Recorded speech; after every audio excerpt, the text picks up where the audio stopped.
thanks everybody for joining today. We're excited to have you all on to talk about navigating Medi-Cal transformation, policy impacts, provider strategy, and future outlook. Just some quick housekeeping comments. Please enter any questions that you have in the chat, and we will answer the questions at the end. We have a panel and Q&A discussion, and so we'll save all those to the end. You can also email any questions directly to info@copelsolutions.com. And then just for notice, all attendees will receive a PDF copy of the presentation as well as a link to the recording and a written Q&A of all the questions and answers that are going to be reviewed today. All right. So again, thank you for joining. We are also joined by a few presenters. So myself, I'm Allison Blakemore. I'm a manager here at Copel Solutions, and I'll be moderating our webinar today. We are also joined by Alan Miller, who is the principal and CEO of Copel Solutions. We have Julio Arellano, who is the director of special programs at Via Care Community Health Center. And then we have Dr. Jorge Reyno, senior VP of Population Health at MLK Community Health Center. I will pass it over to each of our presenters to give a bit of background on themselves. So we'll kick off with Alan Miller. Hello, everyone. It's a pleasure to be here with you, Allison, Jorge, and Julio. Really a pleasure to get to be here with you as well. And thank you, everyone, for joining us this morning. So Alan Miller, CEO at Copel Solutions. I have the distinct pleasure and honor to get to work with folks like Jorge and Julio and Allison on our team. And our firm is a value-based care enablement firm. We're national, but we were born here in California, actually in Venice Beach, California, about 22 years ago. So our firm grew up as a CBO, actually, which then evolved into a nonprofit, which then evolved into a for-profit. We're now all tech-enabled value-based care enablement, a lot of health plans and IPAs, the California model, work we do to build them, to run them, to provide the MSO services. We've been very deep, though, in the Medicaid and Medi-Cal space nationally from the beginning because of our community-based organization roots. We've been really excited to be able to be a part of the CalAIM TA process, and we're one of the largest in the state, and that's thanks to Allison and her team. So looking forward to being a part of this today. Happy to share some of my thoughts on the national picture, and I'll hand it back to you, Allison. Great. Thank you so much. And I will pass it over to Julio for his intro. Hi, good afternoon, everyone. My name is Julio Arellano. I am the senior director here at Via Care. I've worked with the CalAIM and programs for the last, I want to say 5 years, with its inception with Health Homes and Hopers in Care. I've been part of Via Care for about 10 years and in healthcare for about 12. So yeah, that's me. Thank you so much, Julio. And then last but definitely not least, Dr. George Reyno. I'll pass it to you for your intro. Yeah, hi, good afternoon, everyone. I'm, first of all, Jorge Reyno, Senior Vice President of Population Health at MLK Community Healthcare. Very excited to participate in this webinar and share with you how we at MLK, serving the populations of South Los Angeles, who deal primarily with Medi-Cal as the principal payer, are navigating through some of the changes and some of the challenges with being a primary Medicaid servers in South Los Angeles. Great. Thank you all. Thank you all for joining, and we can kick off our presentation now, Alice. All right, so for this presentation, we'll do some background on CalAIM, an overview of how it's grown from previous waivers and initiatives, some lessons learned to date, the impact CalAIM has had on the national healthcare landscape, including Medicare, Medicaid, and commercial. We'll speak briefly to the current funding landscape within CalAIM, both what is ending and what is still available as we go into the year. And then again, we'll end with a panel discussion from our lovely presenters and a Q&A.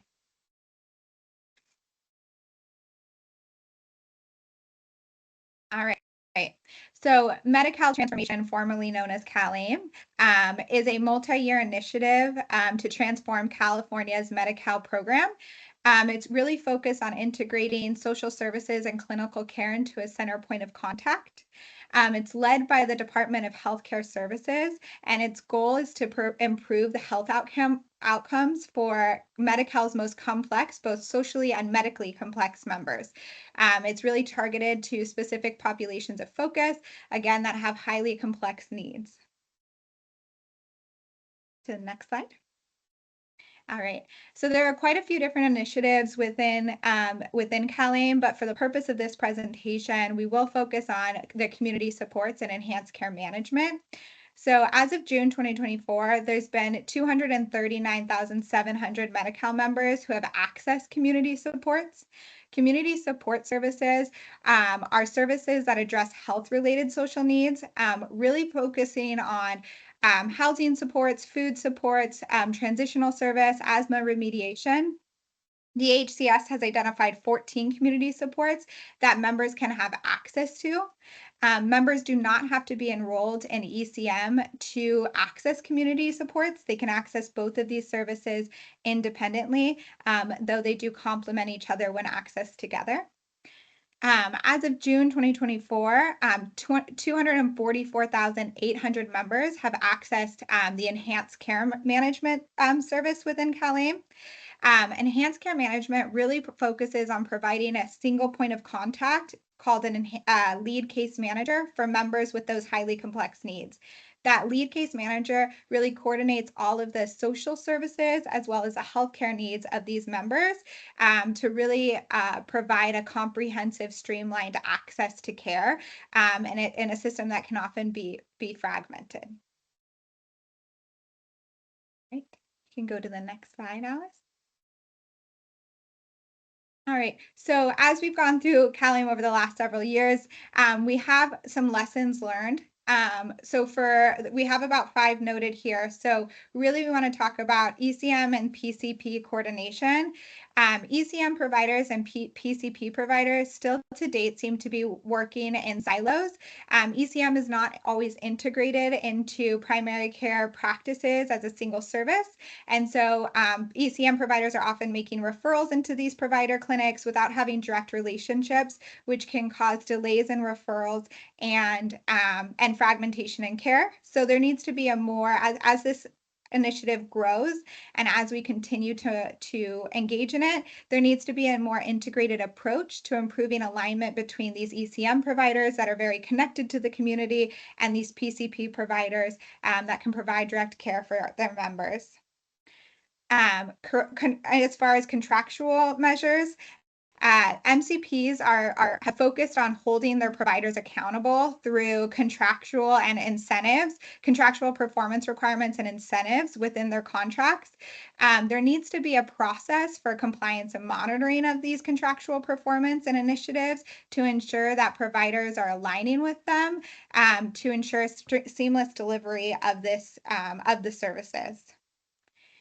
As anyone who is engaged in ECM knows, there's varying MCP contractual requirements and platform requirements across the different managed care plans.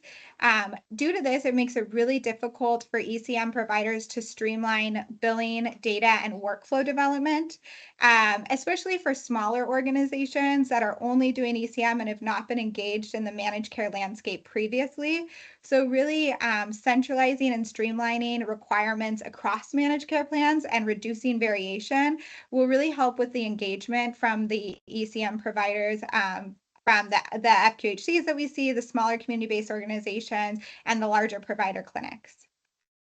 We've noted that there's a workforce shortage. This really stems from the variation in expectations of ECM staffing models. There is a set staffing model that you'll see within DHCS. With that being said, there are varying expectations across managed care plans, really in the clinical realm. Variation from behavioral health providers to clinical consultants, which makes it really difficult for teams to really keep their staffing model up to the level they need for their members. Also, varying payment rates impacts this as well, as each managed care plan has set different payment rates, which makes it somewhat difficult to maintain salaries and reimburse for their staff members.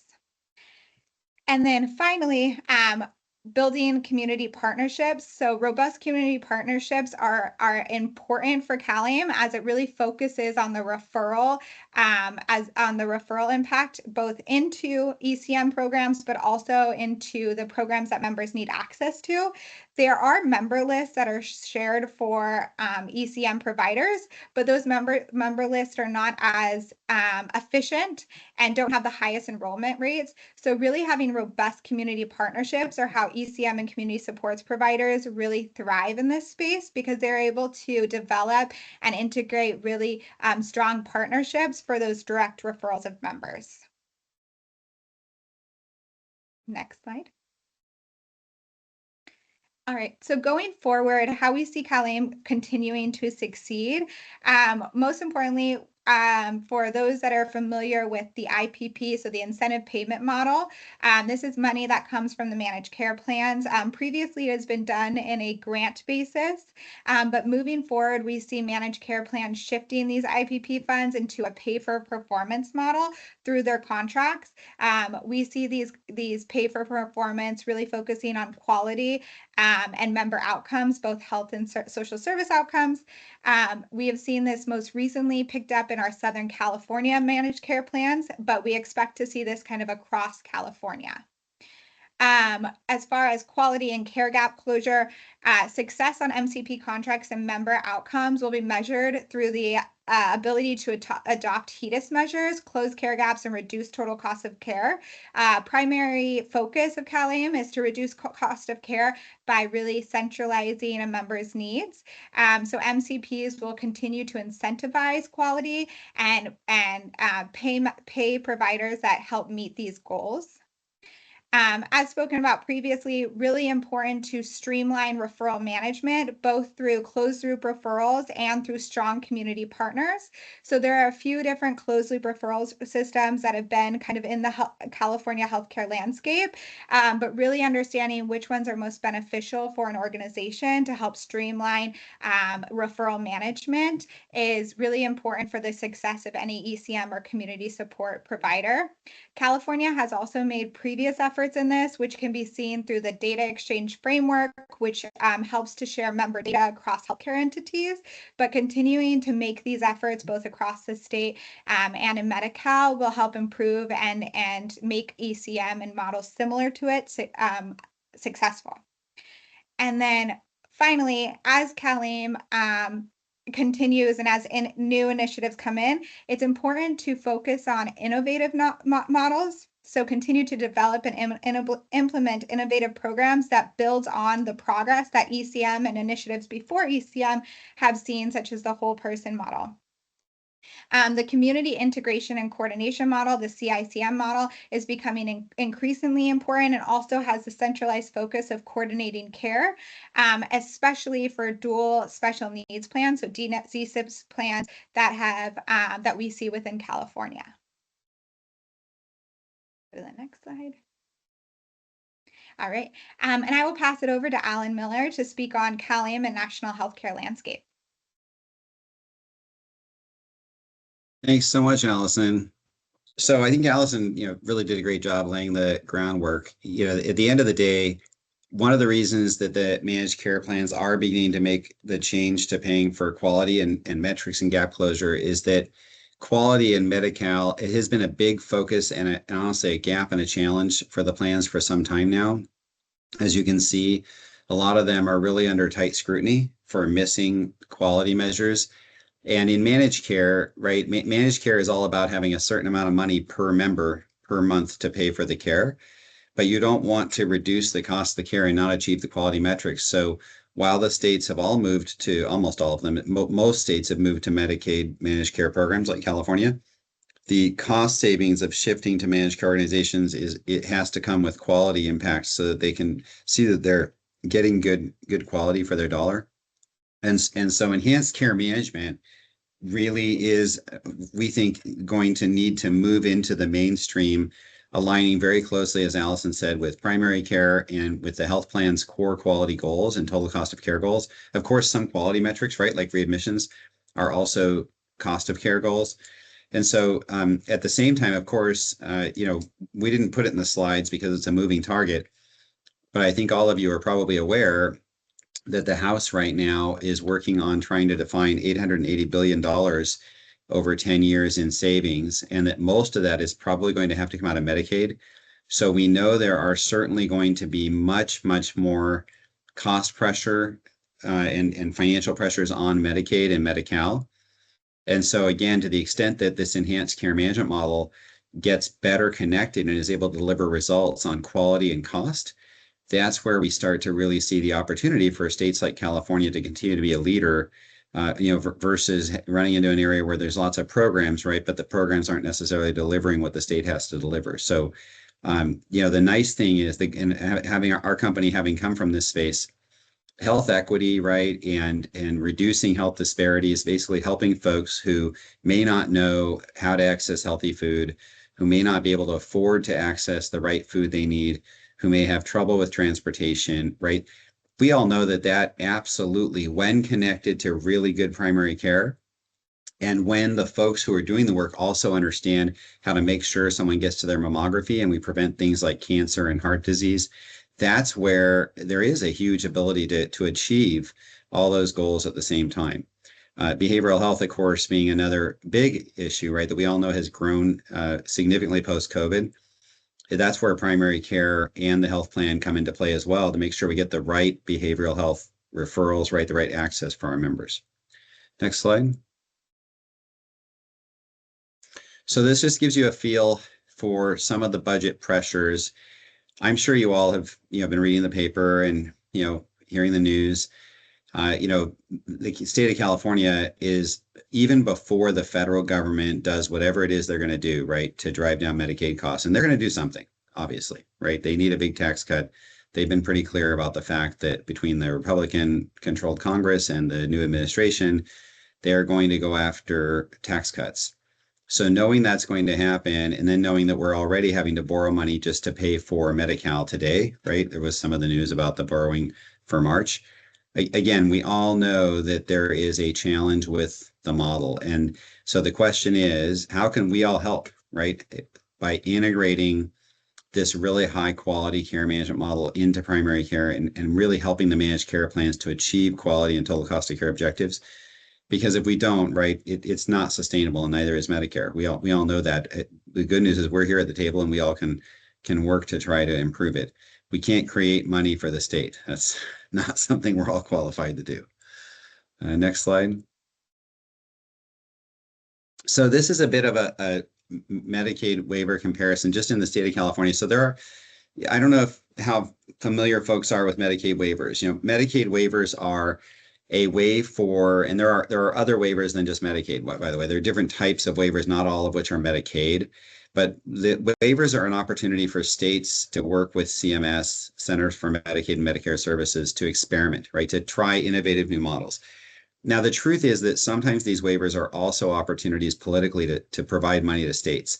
And that's why these waivers are challenging, because when you have new administrations come in and they're from a different party than the party that approved a waiver, you might sometimes see challenges with waiver renewals. You might see new types of waivers being approved than were approved under the last administration, because everyone has their own goals. Everyone has their own vocabulary. That said, California has been fairly consistent across the various waivers it's asked for. And they've really been trying to integrate this whole idea of understanding social determinants of care, right? And integrating that into the model with the managed care organizations. I think I have to applaud California that they haven't created special different models and created a lot of confusion necessarily through different types of entities like we've seen in other states. To Allison's point, there's a little bit of disconnectivity between some of the ECM and the other services, but at least they're all contracted under the managed care plans directly. And now it's a question of connecting with primary care, right, and integrating everything. And the plans are beginning to do that, as Allison said. So I think what's important here is not to understand each waiver individually.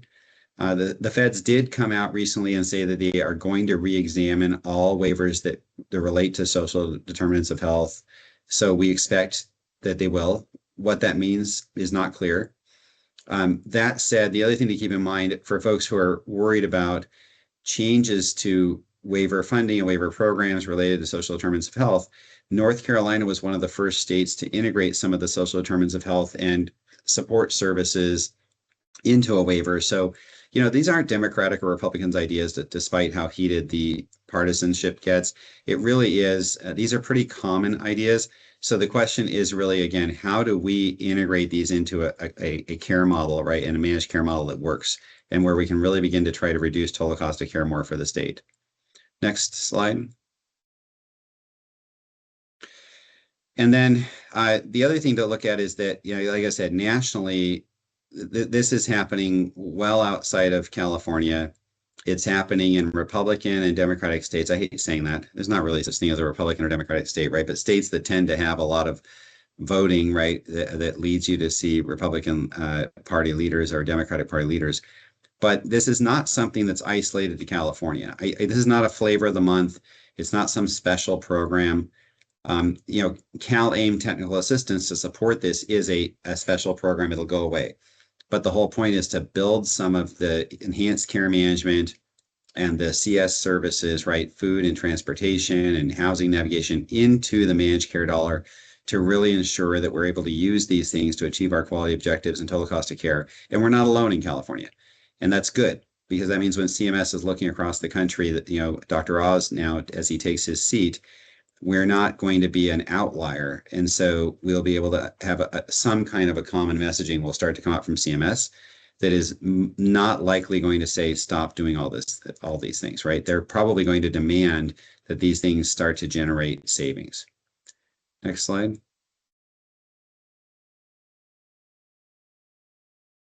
Same idea, again, just to show you that it's not a Democrat or Republican or blue or red state issue, right? Don't forget that when people want to change the words, that does not mean they're changing the content always. A great example for those of you who have some experience on the Medicare fee-for-service side, after the ACA passed, the Centers for Medicaid and Medicare Innovation, which got created out of the ACA, they launched a program for Medicare fee-for-service shared savings outside of MSSP. And I think the first one was called Pioneer, and then they changed it again to something else. It changed to Medicare Direct Contracting. It changed to ACO Reach. It'll probably change again. They change the names of these things all the time. They will cut funding to Medicaid. There's no doubt about it. The current party most likely will try to do that, running Congress and presidency. But the idea of trying to take care of people holistically, that is not a Republican or Democratic issue, right? Even if you listen to the new leader of HHS, right, RFK, you might not agree with everything these folks say, or you might, but either way, it's pretty clear that there are consistent messaging around chronic illness, right, nutrition, and looking at the holistic person. I would just expect, you're going to expect vocabulary changes, and we are going to expect downward pressure on Medicaid dollars, but not a desire to completely change the idea. In fact, if anything, to build this more into managed care, this whole idea of how do you take care of the whole person. There will be some debate about paying for food, paying for transportation, paying for housing. There's no doubt that some of the payments for the services will probably be pushed back to the managed care plans to decide for themselves. We think that's going to happen nationally over time. So it goes back to how do you create that value proposition, right? Whether you're an ECM program and or providing some of the support services, what's really important is to be able to articulate and help everyone understand, hey, this is how I'm saving money. By providing transportation to this pregnant mom to get her to her prenatal appointments so that she learns how to do breastfeed latching and Lamaze and get some behavioral health support because she's having some depression, and I'm helping her eat correctly so she doesn't end up with diabetes or gestational diabetes. Those are proven. There's research that shows they work. So making sure that you're integrating what you do into a quality and total cost of care model is going to be important, because again, the Medicaid cuts are coming. And by the way, the plans will be deciding what they want to keep and what they don't want to keep. And so it's going to be a proof of concept with them. Next slide. So again, I think I've talked about some of these things already, right? This is kind of like the wrap up.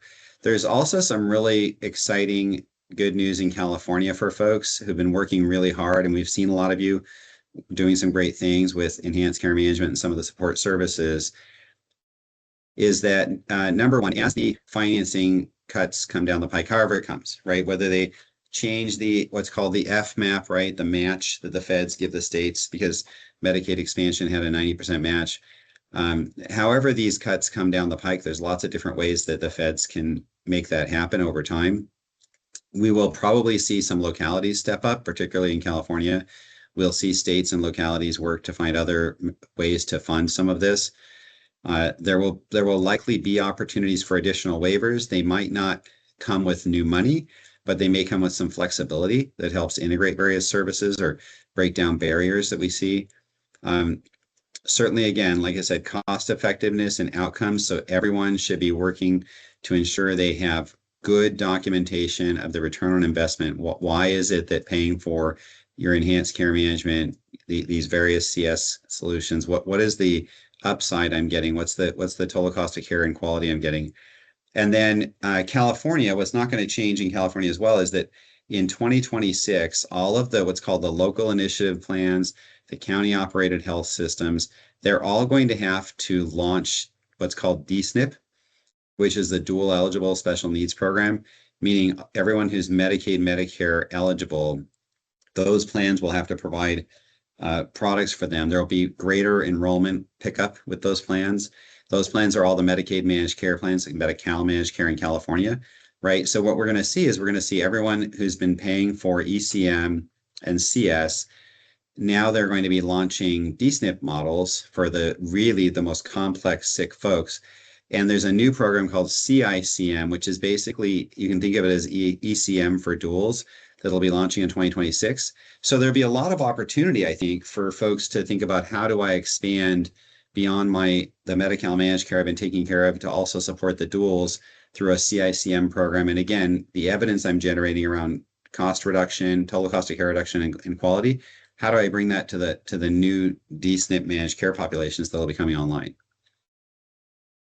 All right. You can go move on, please, Alice. All right, so I'm going to hand it back over, I think, Allison, to you. Yes, thanks so much, Alan. All right, so we're just going to talk about the funding landscape within California right now. So within ECM and CS, there's a few different funding streams, one being IPP, which stands for the Incentive Payment Program. And this is where the MCPs, the managed care plans that entities contract with, can provide grant funding to organizations for infrastructure development. So that can be anything from staffing, staff salaries, care management platforms, billing platforms, anything that you really see in the realm of that. It is in its last round. So right now, round 4 is open for, I misspoke. It is in its final funding period.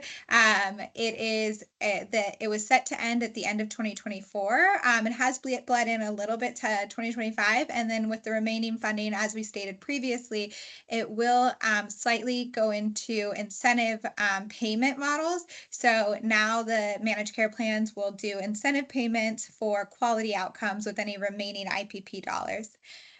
The other side of that is PATH funding, which is split between both the technical assistant marketplace as well as cited funding. So cited funding stands for capacity and infrastructure transition, expansion, and development.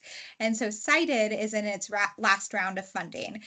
Cited is direct funding from DHCS to the ECM and community supports providers for similar infrastructure development as IPP. So for platforms, staffing, program development.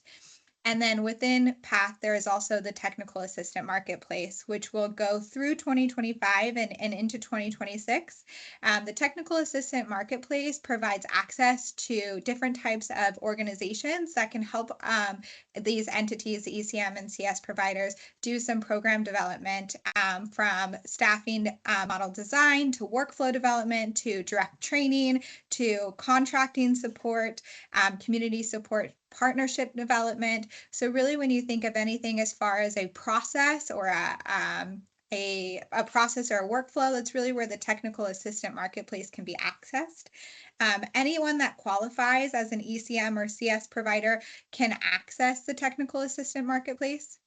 Between the two of those, so under the PATH funding, there's about $1.85 billion for the path total, the number of projects within the marketplace, there has been a total of 728 projects, and the total dollars is about 87 million spent through that.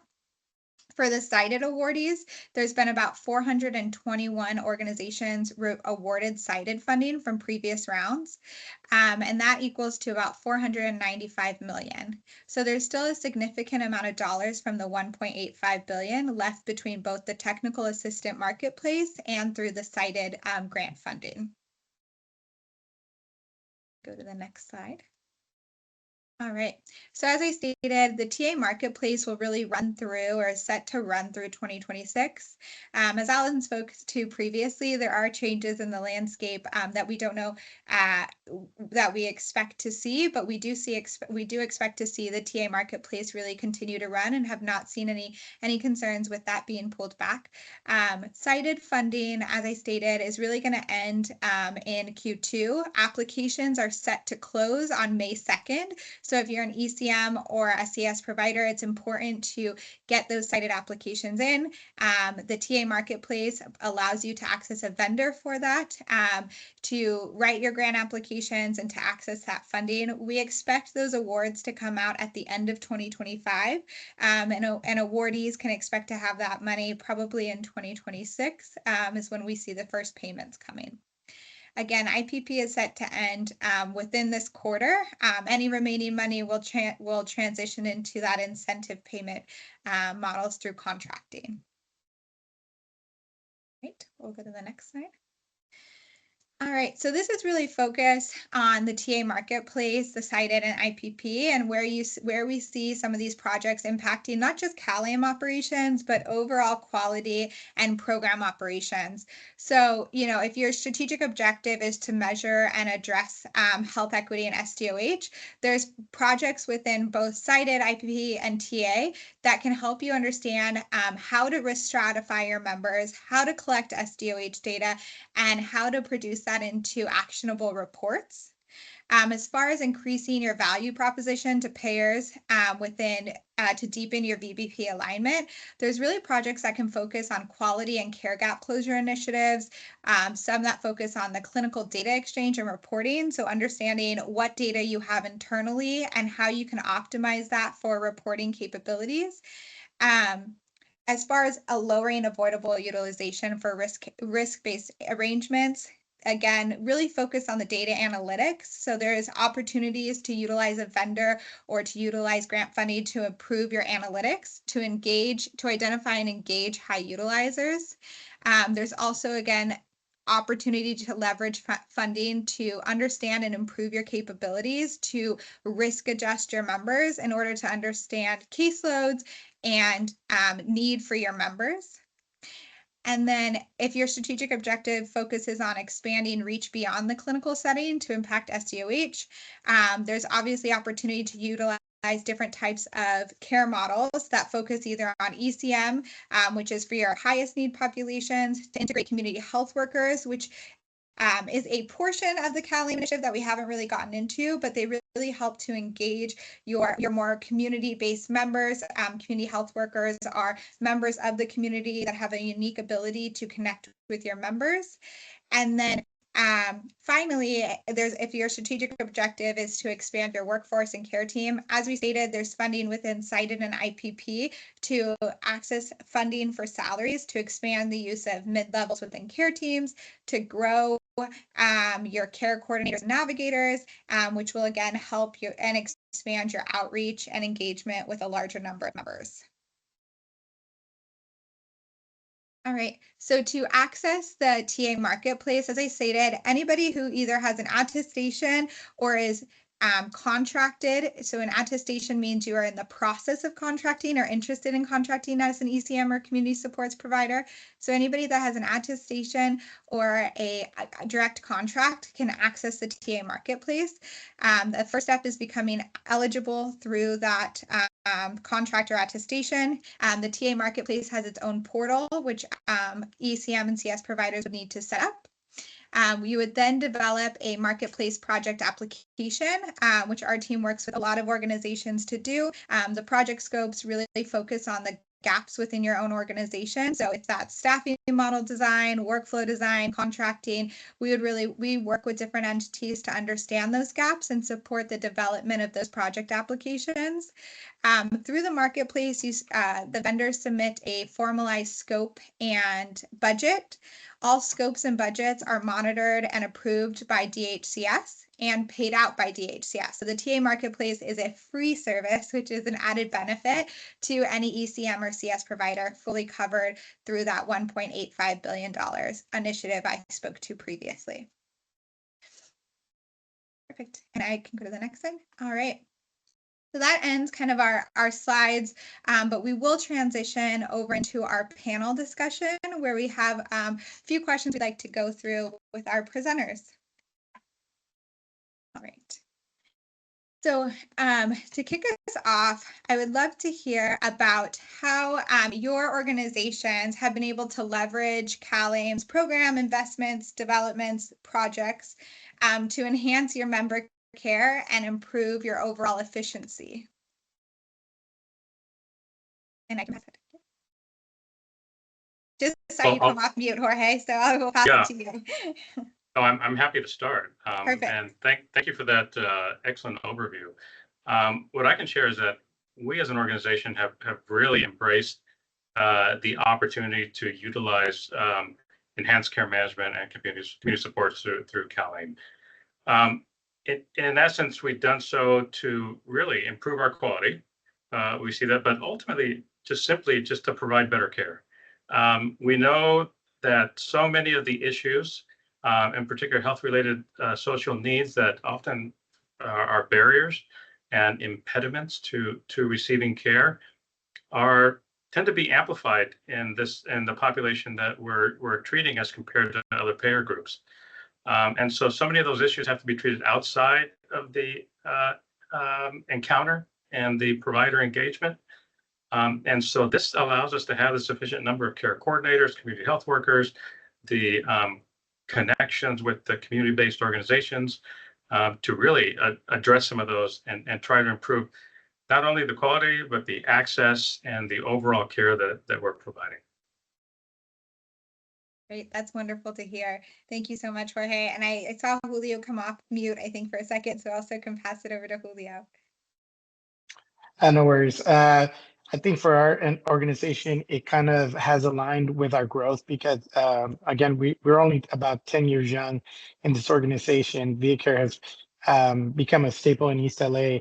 And I think as ECM has grown and CalAIM has grown, we've kind of really used it as a line of business on our end to really impact the community and go hand in hand with the quality care that we provide with our patients. So it has really allowed us to really look into those IPP grants and look at those cited grants to impact the growth of our case managers. It's a really different model because it's really based on our case managers, where usually you're focused more on the patients, but it's really more focused on the workforce and the ability to increase is not just the number of patients that you are able to enroll in the membership, it's also the amount of staff that you have to be able to balance it out, which is a great combination for ratio and for focus of quality care. Great. No, that's yeah. And then what I can hear you both speaking to is that, you guys obviously as organizations focus so much on the clinical needs of your members, but CalAIM has really allowed you guys to access and provide care for those non-clinical needs as well, which has such a huge impact on the clinical needs as well of your members. So it's great to hear both of you guys speak to that. Alan, anything to add there before I switch over to my next question?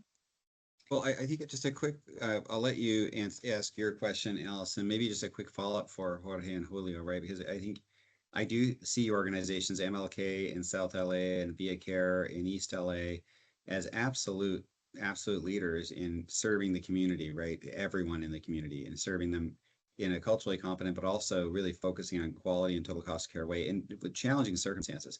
How's it going with the payers from your perspective? How do you think the payers see how you all are leveraging ECM, and to the extent you're leveraging them? You talked about already the the support services, right? The CS services. So maybe could you just speak a bit to how the plans are communicating with you and contracting with you, and where you see it working and not working to support what you're trying to do?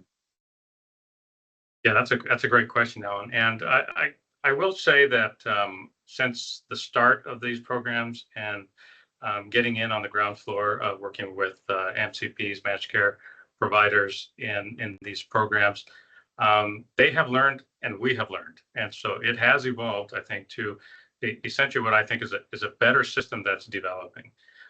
In terms of ease of enrollment of individuals into these sorely needed programs, in terms of improving the referral base to be able to both from them and to them to be able to get the appropriate qualified patients into the programs, and improvements in the payment models that we've seen in terms of timeliness and streamlining of some of the payments. My hope is that they're going to be really focused on the improvement in the quality, and what we are convinced is the lower cost of care that we're likely able to achieve by really impacting the use of acute care services for these patients, as opposed to prior to having these models. So ideally, this is something that they're very keenly focused on, and will ideally continue the use of this or similar programs. Great. Thank you, Jorge. And I would say on my end, I like using this term. I say we learn by trauma. I think through this, we're being trained by trauma throughout this experience. I worked with health homes and whole person care as well. So there is a difference as far as payer.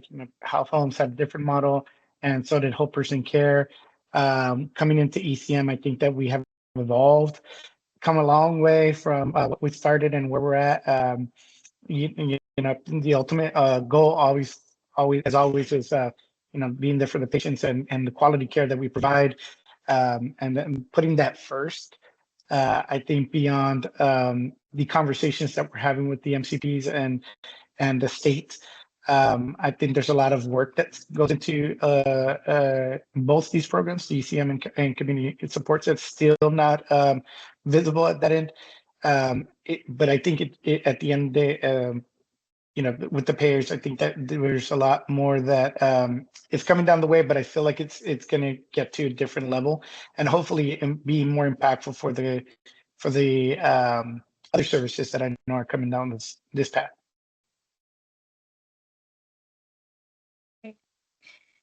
Thank you both. And on the webinar today, we have both current ECM and CS providers, as well as potential ECM and CS providers. So we'd love for you both to be able to share, some tips or thoughts for potential ECM and CS providers as they may be considering building out these contracts. Any lessons learned, tips, considerations as they think about that?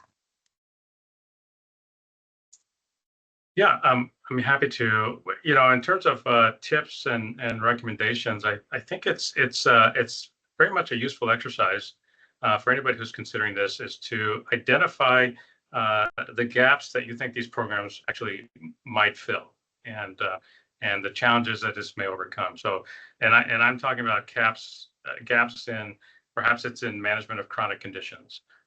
Or perhaps it's gaps in some of the IT infrastructure or coordination needs that you have, or workforce development, which has been mentioned. That's another area that I think all of these programs can contribute to filling some of those gaps. So I would say starting off by just identifying the gaps and the opportunities that these programs can fulfill and can fill for you.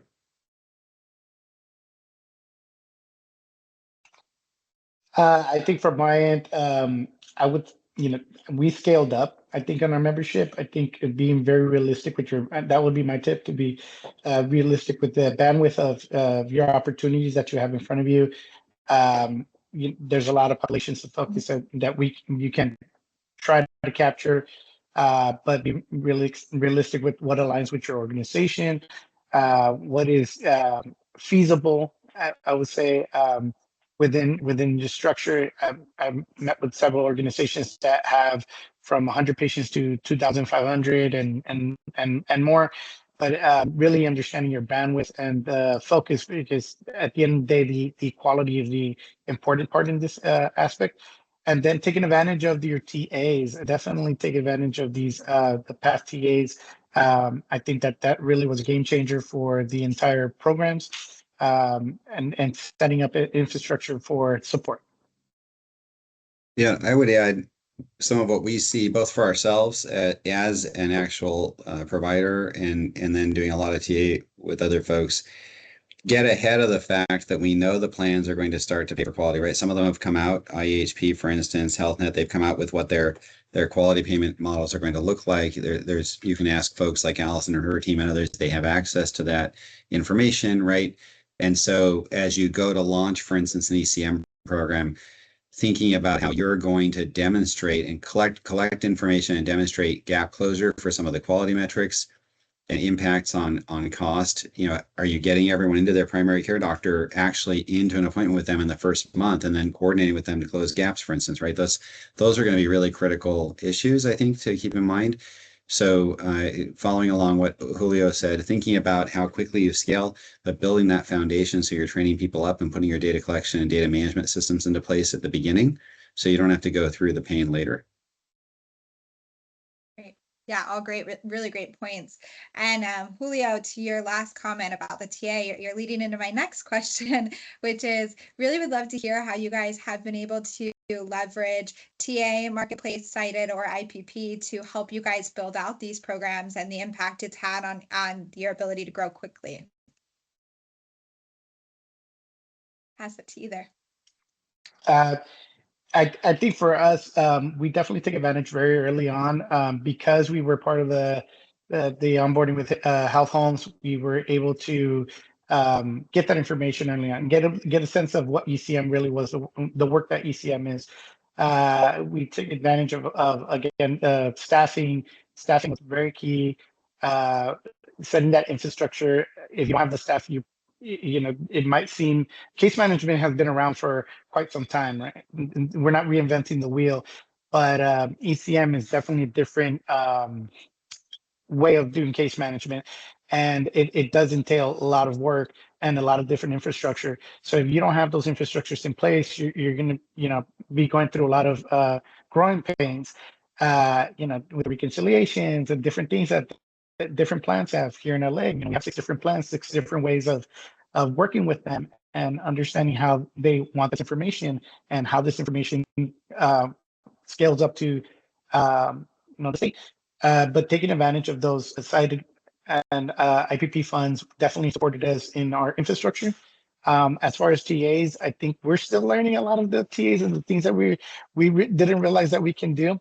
When we set up our earlier infrastructure, it wasn't really, I would say, very user friendly. I'll say that it wasn't very user friendly. There was a lot of things that we had to do, double entry work, a lot of documentation, a lot of going back and forth.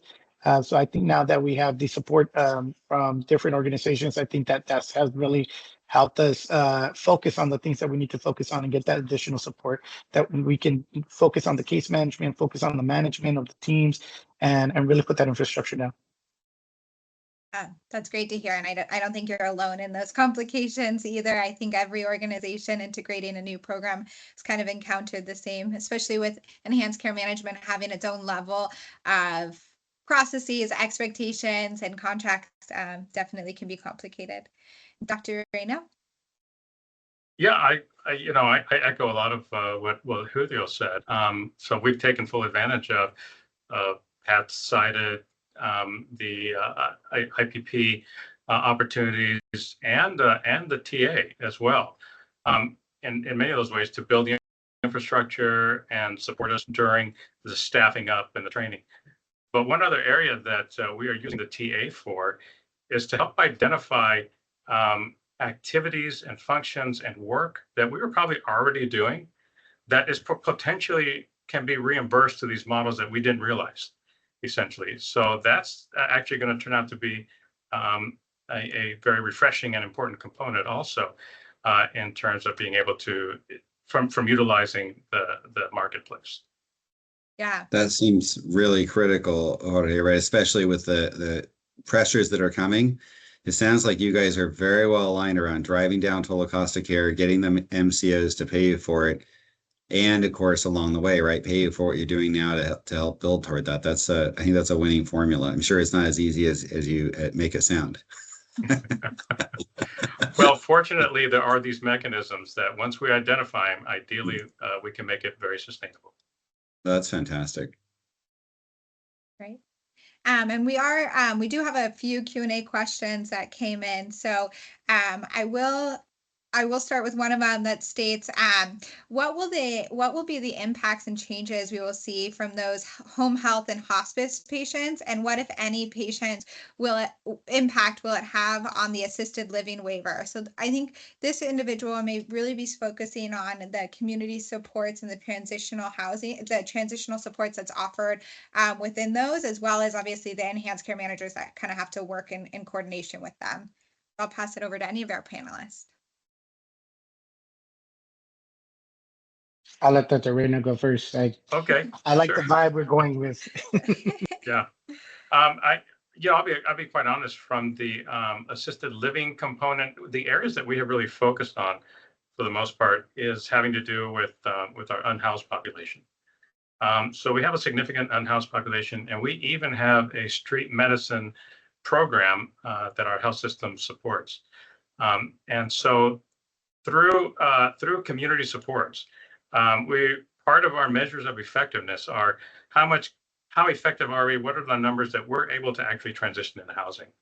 And what are the numbers that we're able to effectively maintain access to care for these populations? Because when you see one of the benefits of having support to not only do a combination of enhanced care management and community supports is you actually build trust and relationships with the population that you're trying to impact, and that in itself makes your efforts more effective. And on our end, I think that there's been a lot more focus on transitions of care. I think not just in this level, but also locally, I think the county is really focusing on that as well. I've had several conversations with different programs that I know they're working with. Lanes is one of them. Point Click there. I know that there's a lot of conversations between HIEs, and I think overall this has been something that's already been in the works. It feels like it's been in the works for quite some time. I still feel like a guppy in this world, but I noticed that there's been a lot of pioneers and people that have put this into place and been working for years to try to put the infrastructure that we're looking for. In LA County specifically, I think that that's one of those things that we are going with, and I think that there's going to be a lot more emphasis on making sure that we follow the patient from site to site and seeing where their level of care is, and that they don't fall off and don't end up in back into the hospitals consistently, back into the recidivism. Those are things that we're looking at, I think, in a grand scheme of things. And we're trying to do our part to, I believe, just kind of see what it's at. I'm hoping it doesn't have a big impact, but we're right now, I think we're in a world of figuring this out with the new administration. Great. And I know we're gonna right at time, so we want to make sure we get everyone out of time on here. So we'd love to just close out with any last comments that either Dr. Reyno or Julio have, or Alan, on the successes within CalAIM, or how you guys see it progressing over the next year or two as we close out the initiative. Well, I'll just briefly state that, kind of along with Julio says, we're watching very closely also what's happening at the federal level and what impact that may have on some of our activity and some of these funding sources. But I do want to mention that I think we've touched on a lot of the benefits firsthand that you see from participation in these programs. But I can't overemphasize enough the relationship building that it and the engagement with the population that you're serving, that this helps to drive and promote. And in so doing, you also it also creates a lot of provider satisfaction in the work that they're doing by having this team approach to the work that you're all trying to achieve together. So I think we just kind of scratched the surface on what these programs are intended to do and can do. Beyond that, there's quite a bit more. Yeah, to echo that, we're just hoping that our leadership at the state and the local level really help us get through any changes that may come our way, and we can adapt to those things. I think we've done a lot of work through these programs. We've really pushed the needle, I think, the way we wanted to see it. So hopefully, within the next couple of years, we don't see too much of a change, and we can see ourselves still doing the big changes, as Alan mentioned earlier in his presentation. So, yeah. Thank you both. Yeah, I mean, to see any impactful change, these programs and initiative takes years and years. So hopefully we can just continue to see this grow as we have seen it grow from previous initiatives and waivers. So I know that we're almost at time. I'm going to close out by giving a huge thank you to Dr. Reyno and Julio and Alan Miller for participating in this webinar and for sharing your firsthand experience. You guys are all doing great work through your organizations, and we're lucky to have you guys on as our panelists today. A big thank you to all of our attendees as well. If anyone has any follow-up questions, or if you had any questions in the Q&A that were not answered, please feel free to reach out to myself or Alan directly, or you can reach out to our CoPel Solutions, info@copelsolutions.com email address. We'll also be sending everyone a copy of the webinar and a Q&A document. So we'll take the questions, some of which came in. I saw the HUD question come in. We'll send out a Q&A document to everyone along with the actual TAPE webinar. Thank you all, and I hope everyone has a great week.